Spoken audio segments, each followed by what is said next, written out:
And welcome back. So in this session, we are going to cover the interview questions and answers related with the admin server. So admin server is one of the critical entity in your domain. Okay, so there would be a lot of questions around the admin server. So I am covering almost all of the critical questions that you may encountered in the interviews. Okay. Now, very first thing, what is an admin server in WebLogic, or what is the primary purpose of admin server? Okay, so what we have learned so far in the previous session, so when we install the WebLogic, okay, the very first thing what we do, we create the domain, right? And domain, what is the domain? Domain is a logical entity which is a grouping of all the resources in your WebLogic server or in a particular domain, right? For example, if you configure, you may have the admin server, you configure the managed servers, you configure the clusters, JMS, data sources. That means whatever the resources that we configure inside a domain, okay? So all these resources, whatever we are configuring inside the domain, it has to be managed from a centralized location. Okay, so where is that centralized location? Okay, so that centralized location is part of your admin server. Okay, that means each and every domain will have only one admin server, right? This we have learned in the previous session as well. So each and every domain will have only one admin server. Now, what is the purpose of this admin server? So this admin server is used as a centralized location for management of all the resources that we have in our domain. Okay, so as I said, when we create the domain, so inside the domain, we may create the multiple managed servers based on our requirement. We may create the cluster, and then we may configure the JMS resources, data sources, resources, and many more resources are there in the WebLogic, right? So all these resources we configure in a domain from a centralized location, and that centralized location is controlled by your admin server, and that is it is called the admin server because it is doing the complete administration of your complete domain. Okay, so it is a centralized location for complete end-to-end management of your domain. Okay, so if you have a multiple domain, then each and every domain will have own admin server, right? This we have learned in the previous sessions as well. For example, this is the WebLogic server we have installed. So here we may have a domain 1 for the development, domain 2 for the quality environment, domain 3 for the testing environments, and each and every domain will have own admin server. And this admin server is the centralized location, okay, for management and configurations of all the resources inside your domain. Okay, now how we manage or how we configure all these resources with the help of admin server? What is the exact logic of that one? Okay, that rely on the admin console in the WebLogic server. Okay, so that means suppose we have the installed the WebLogic server, and then we have configured a domain for our development environment. Okay, so this domain will always have one admin server. Okay, so each and every domain will have one admin server. Okay, so now apart from that, we configure the multiple resources inside the domain, but right, like the managed server, cluster, JMS, data sources, users, and many more. So how we manage or configure all these resources? Then we configure with the help of admin console. Okay, this is a graphical user interface console that you can access from the browser. So we access the admin console from the browser. We log in with the admin username and password. And this admin username and password we configure when we create the domain. So you log in to the admin console, okay, from the browser with the help of admin user and password. And after that, you can manage your entire domain. You can configure the multiple resources or whatever you want, okay, from the centralized location. So again, this admin console is an application, okay, which deployed on your admin server. Right, so that means the admin console which you are accessing from the browser in your system, okay, this is an application which is deployed on your admin server, right? So what will happen in case this admin server goes down? Your admin console will not be accessible. What is the other impact of that, and pros and cons, I will explain in the next slides. Right, so admin console is the centralized location, or you can say a graphical user interface tool, browser based tool, okay, which we use in the WebLogic for the management of the complete domain resources. How is the admin console access? So as I said, we can access the admin console from the browser. So how we access that? So we can access with the help of HTTP, or maybe if you have certificates configured, then HTTPS, okay, and then IP or maybe the DNS of the machine in which your WebLogic server is running, colon, port of your admin server, and then slash console. So once your domain is created, after creation of the domain, you can access the admin console with the help of this direct URL. So the IP DNS is that means is the IP DNS of the machine where you have installed the WebLogic server. And when we configure the domain, okay, so we have to provide a port number for the admin server, right? And once your admin server, your domain is created, okay, after that we have to start the admin server. After that we start the admin server. How we start, I will explain in the next slides. So once your admin server is started successfully, you can go to browser and give your IP address or port of the machine, then colon the port that you have given during the configuration of the domain, okay, and then context will be slash console, and with the help of that you can able to access the admin console. What is the purpose of the lock and edit mode in the admin console? Okay, so whenever we log into the admin console from the browser, okay, then we always get an option here, lock and edit, lock and edit option, okay. And very first thing, this lock and edit option you will see only in the production mode of domain. So we have a two mode of domain, right? What we have learned so far, development mode of domain and production mode of domain. So production is specifically for the live environments, and development is for the development and testing purpose. So when you're in development mode, so this lock and edit feature will not be there in the console. It is disabled. If you want to enable, you can enable it as well from the admin console. By default, it is disabled. But in production mode of domain, this lock and edit option will always be there. The purpose of lock edit is, by default, when you log into the console in the production mode of domain, okay, all the configurations will be locked, so that no one can mistakenly do any kind of a configuration changes. Okay, so the configuration will be in the read only mode. And if you intentionally want to do certain kind of a configuration changes, then first you have to acquire the lock. So you need to click on lock and edit. So once you click on lock and edit, after that configurations will be enabled, which you can change from the admin console. And once this is done, you can save the changes, and then you have to release the lock. Okay, release the lock. So as soon as the lock and edit is enabled, a button will be enabled which is called the release the lock. Okay, so do the changes and then click on save and then release.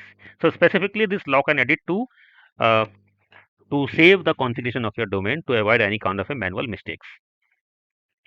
What is the default port of admin server? So what I said, we can access the admin console from the browser with the help of HTTP or maybe S if the certificates is configured, then IP and DNS of the machine, colon, port slash console. Okay, so when we configure the domain, we provide the port number for accessing the admin console. The default port is the 7001. Okay, so that means if we have not changed during the creation of a domain, by default the port is 7001 always for the admin server. How do you start and stop the admin server? So we have couple of ways to start stop the admin server. So once your domain is ready, okay, the very first thing you need to start the admin server. Okay, so if I talk about the in sequence, so first we install the WebLogic server, then we create the domain. So once domain is created, you need to manage the domain. So to manage the domain, what we need to do? We need to start the admin server. Admin server. Why? Because our admin console, which we access from the browser, is deployed on this admin server. So once you will start the admin server, after that you can able to access the admin console from browser. If admin server is not running, you will not able to access the admin console from the browser. Okay, so you need to start the admin server. So the very first thing to start the admin server, we have a script called start weblogic.sh. So mostly we use this particular script to start our admin server. And what is the location of this particular script? You go inside the domain. So whatever the location that you have provided during the configuration of a domain. So inside the domain, you will have a folder called bin. And inside bin, we have all the scripts that we use for start, stop the different services for configuration of environmental variables. So inside this bin location, we will have this script, which is called the start weblogic.sh. And with the help of that, we can start the admin server. Second way, we can start with the help of node manager as well. Okay, so most of the guys think that node manager is only used to start the managed servers. Okay, but we can use the node manager to start your admin server as well. Okay, and what is the process for that? The very first thing, you have to connect to the WLST offline. Okay, for that we have a WLST .sh script in the WebLogic. So once you are connected to the WebLogic WLST prompt, okay, you need to connect to the node manager. So that means your admin server is going to start using the node manager when we are going with the WLST.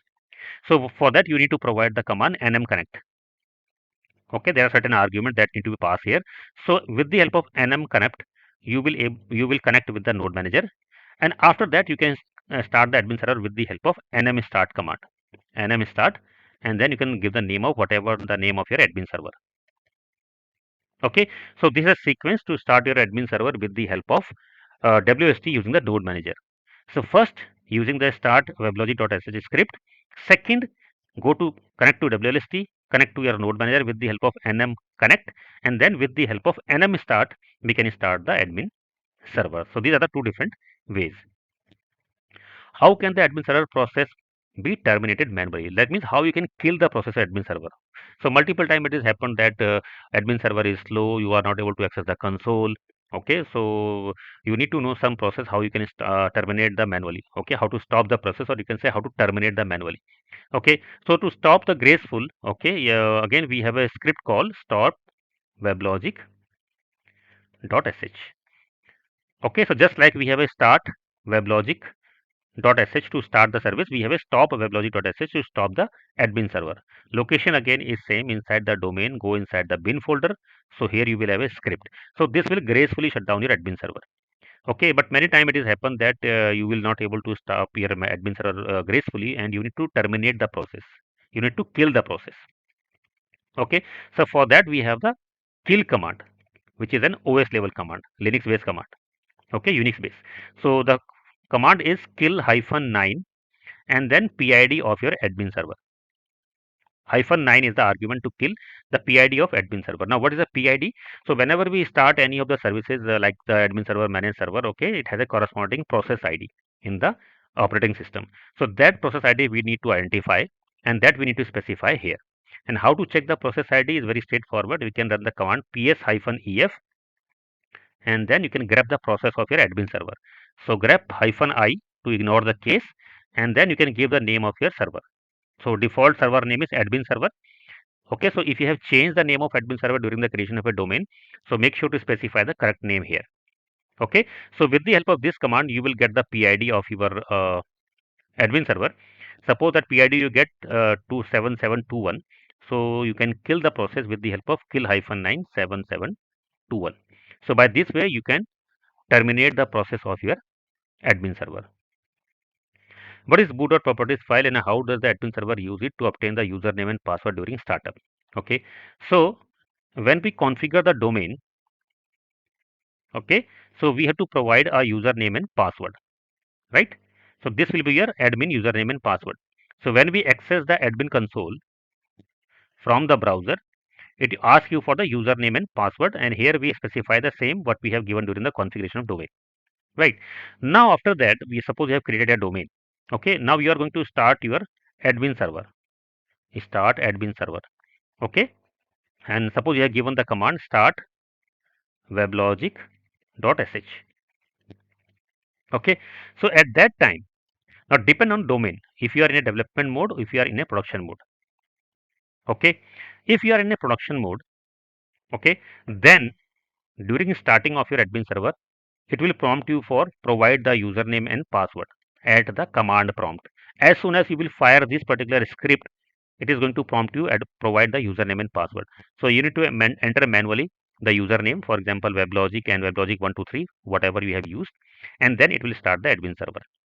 Okay, and when you are in a development mode, it is not going to prompt you for the username and password. It will automatically take the username and password and start your admin server. Sorry, yes, your admin server. Right. So now here, as I said, in production, it is always going to prompt you for the username and password whenever you are going to start the admin server. Okay. So that means it is a manual kind of a thing where a manual intervention is needed for providing the username and password, and you can't do any kind of automations, right? So for that, we have a boot.properties file. So this boot.properties file contain the encrypted username and password, which will automatically taken up by WebLogic when you start the services, so that you don't have to provide the username and password manually when you are going to start the admin server process.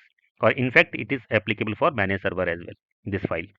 Okay, so that means if you are created a domain in development mode, then you don't need to worry about this file because this is automatically taken care. But if you have created your domain in production mode, so as soon as the domain is created, you need to create this boot.properties file manually in the production mode of domain. And what is the process for that? Go inside the domain. Inside domain, you will have a folder called servers. Okay, so inside servers, you have to create a folder with the name of server. For example, admin server, and make sure this match with the name of your admin server which you have given during the creation of the domain.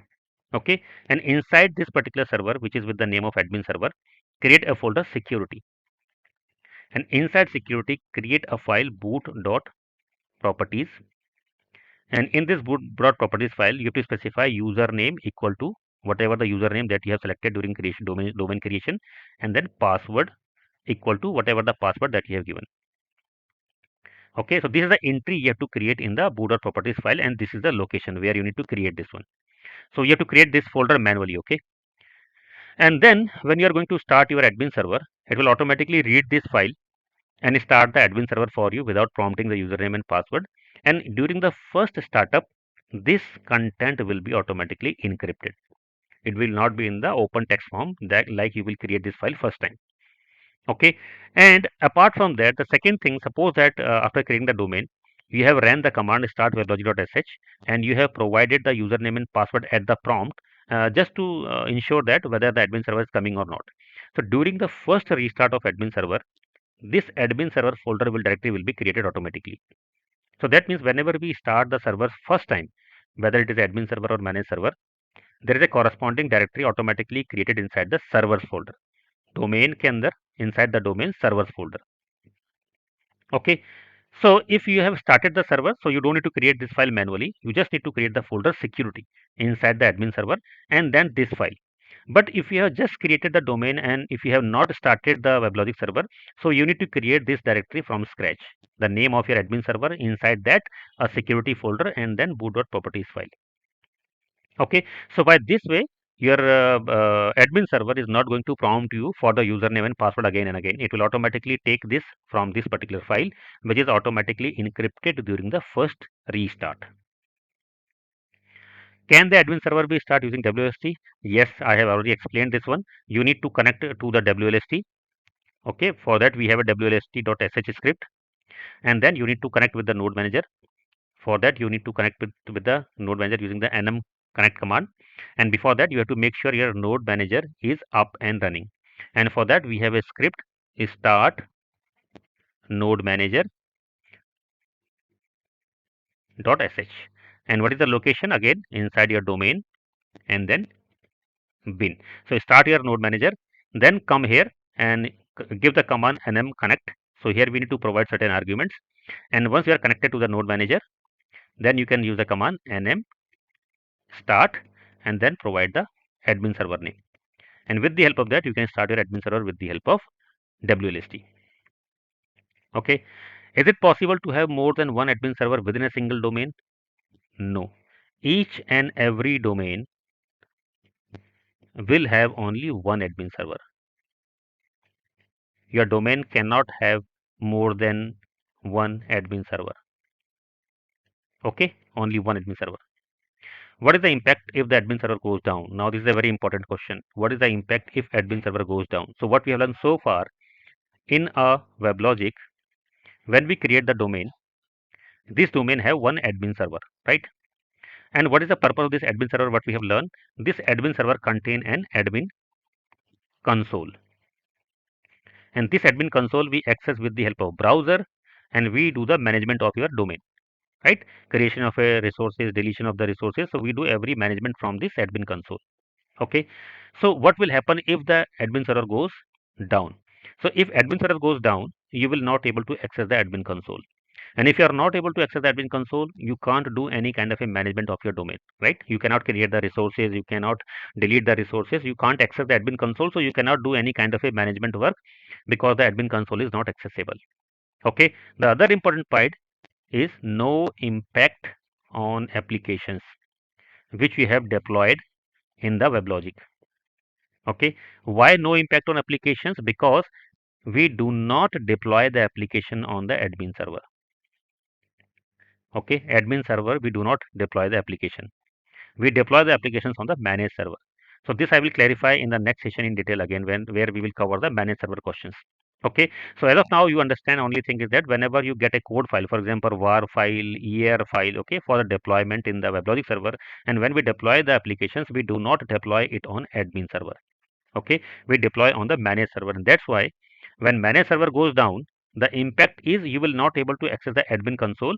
So if you are not able to access the admin console, you cannot do any kind of a management work, okay, which you can do from the admin console, but no impact on applications because your applications are running on the managed servers, which is up and running. So no impact on the applications. Is there any way to access the admin console if the admin server is down? There is no way. If admin server is down, your admin console will not be accessible, because as I said, admin console is again a application which automatically deploy on your admin server. Okay, and if admin server is not running, then admin console will not be accessible. Okay, can the admin server be started using node manager? Yes, we have seen some time back where we have learned if we can start the admin server using WLST. Yes, connect with the WLST using wlst.sh and then use nm connect command to connect to your node manager, and then you can run the nm start command, admin server name. By this way we can start using the node manager.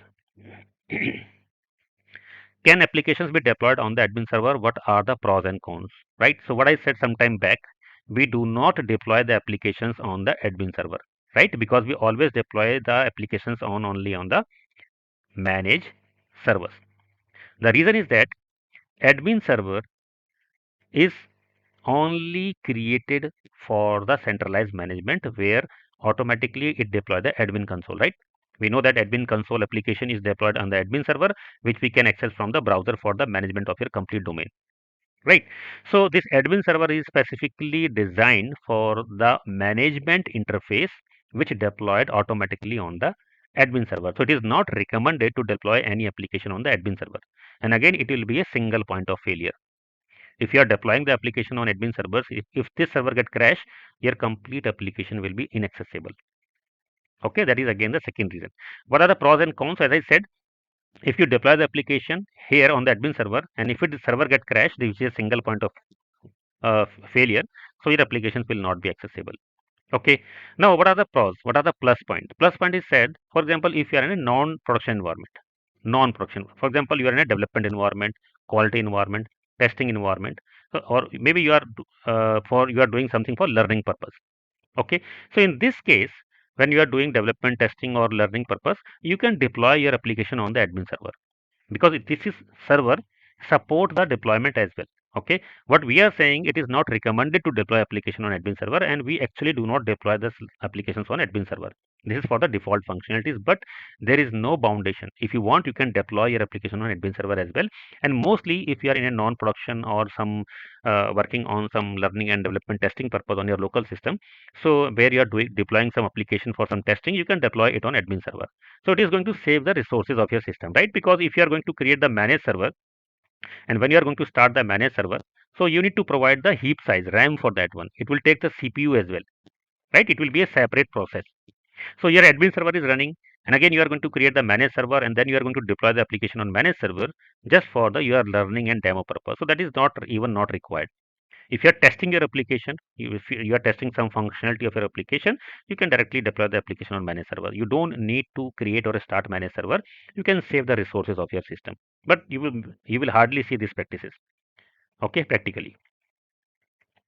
How we can check or grab the admin server process on the operating system? Okay, so these specifically Unix based systems like the Linux. Okay, if how we can check the process of the admin server at the OS level.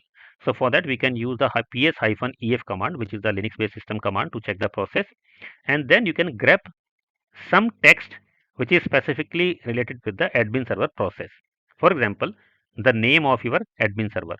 Suppose the name of your admin server is admin server, or maybe during creation of a domain you have given the name as demo admin server. Okay, so you can give -i, and then you can give the name of your admin server. If you know what is the name of your admin server, you can give here. So it will give you the complete argument, class path, or JVM argument that you have provided for your server. Along with that, very first thing, you will see the process ID of your server. Okay, so by this way you can grab the process of a particular server. And most of the time you will see the people use ps-ef grep -i Java.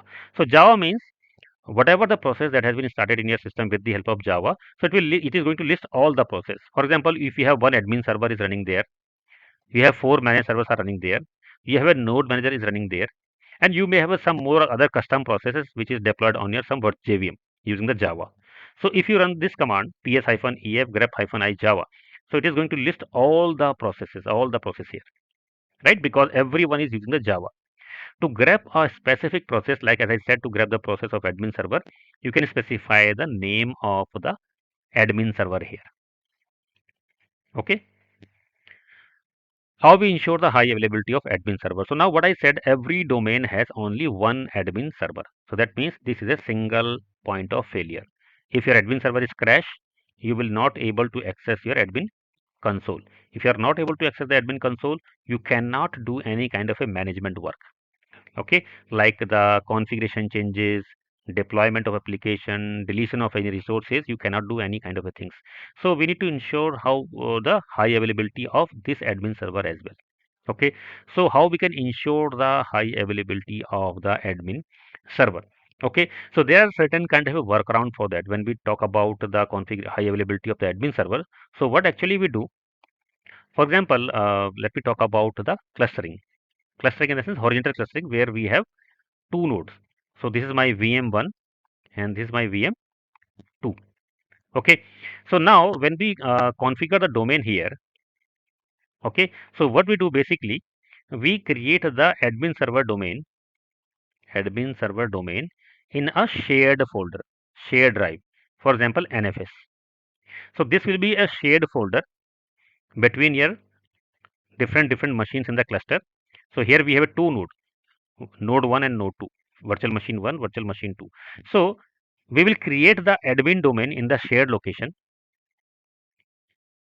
okay, and managed server will be on the local system. So this is my VM1, VM2. So this managed server domain is on local system, this managed server domain is on local system, but this domain which is of admin server domain, which is on the shared drive. Okay, that means we have a separate domain for the admin server. And what we do when we configure the admin server, okay, so in the listen address, right, so we have to provide a listen address for each and every server, which is the IP address of the machine. So now because this particular domain of admin server is in shared drive, right, so that means it is shared between both virtual machines here. So we specify the virtual IP, VIP virtual IP. So the benefit of virtual IP, it can be migrated between the systems, servers. Okay, so now suppose that your admin server is running on virtual machine 1, which is node 1, and if admin server is crash here, okay, so this VIP, because your admin server is listening on the virtual IP, this VIP will be migrated to the second server. Okay, so this is the benefit of virtual IP, which can be migrated between the servers. So as soon as the virtual IP will be migrated to the second servers, you can start your admin server here. So till your machine, primary machine is down, okay, due to any reasons, you can start your admin server on the secondary machine. So this is one of the workaround for maintaining the high availability of your admin server. Okay, right? So here we have a 3 domain in this type of configuration, where we have 2 nodes. Okay, and the admin server domain is on shared drive, and the managed server domain is on the local drives. Now we have a major changes in the WebLogic server in terms of the console from 14.120 onwards. Okay, the latest version as of today is 15C, which is 15.1.1. Okay, and before that the earlier version was 14.1.2. Okay, so which is the 14C version.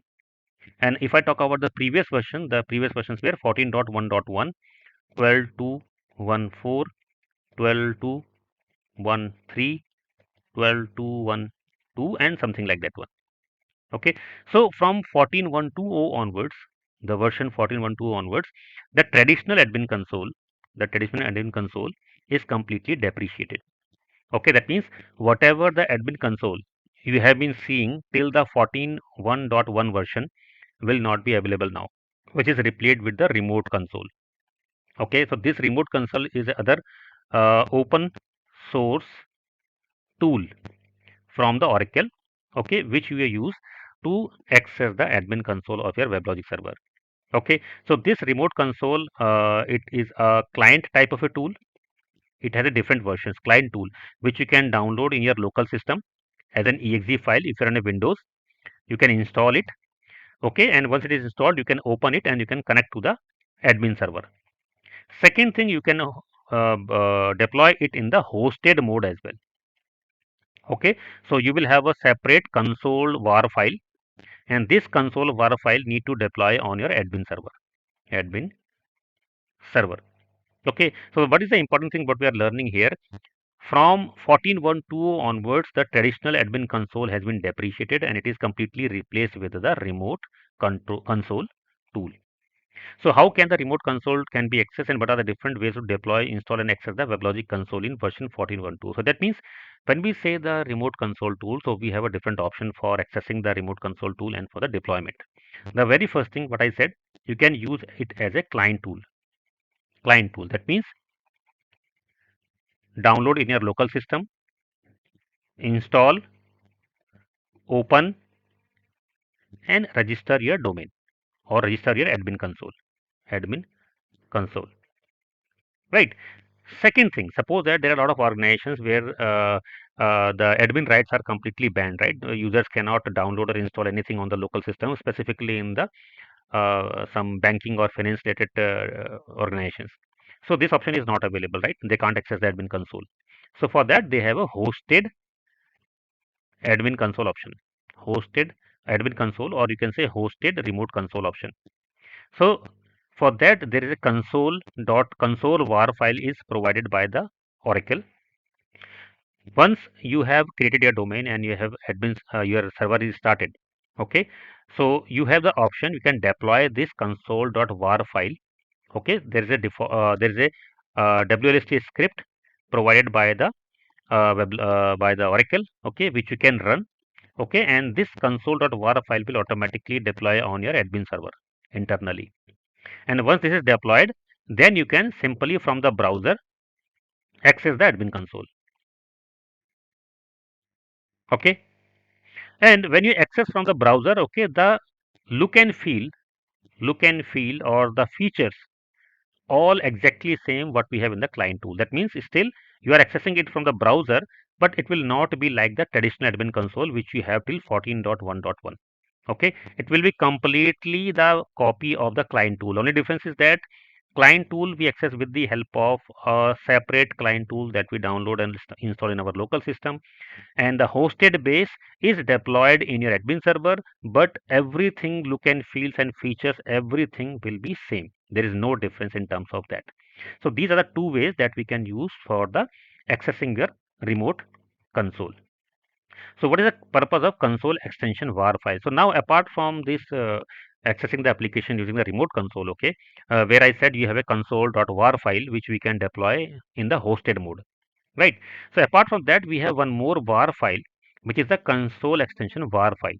Okay, so this console extension var file gives some additional benefit or additional functionalities in your remote console. Remote console, right? So when we access the remote console, there are multiple features are there. Okay, when you are, for example, creating the managed servers, creating the cluster, creating the data source, creating the JMS resources, creating the users, modifying the configurations, everything we can do with the help of remote console. But with the help of this console extension file, there are some more features automatically get enabled. Okay, for example, I will give you an example. We have done some changes in the remote console. Okay, you for manage server 1, you change the stuck thread max time from default 600 to 5000. Okay, so this is a change that we have done, but we have not activated it yet. It is not activated, you have just done the changes from the console. Okay, so when you enable this console extension var file, okay, then you will have a section in the remote console where you can see the pending changes to be activated. And This is the change that the stuck thread max time previous value was 600, the new value will be 5000. So you can see what all are the changes that is pending in your domain to be saved, what is the previous value and what will be the new value after the restart. So this is one of the feature that will be enabled. So this is one of the feature, but apart from that there are multiple features that get enabled with the help of console extension dot var file, which you can deploy in your environment to enable all those extended functionalities. So these are the very important and critical questions with respect to admin server. Now, so I tried to explain not only specific from the interview perspective, but from the knowledge perspective as well. If you are going to work in the WebLogic server, then this particular details, okay, will definitely going to help you during the executions as well.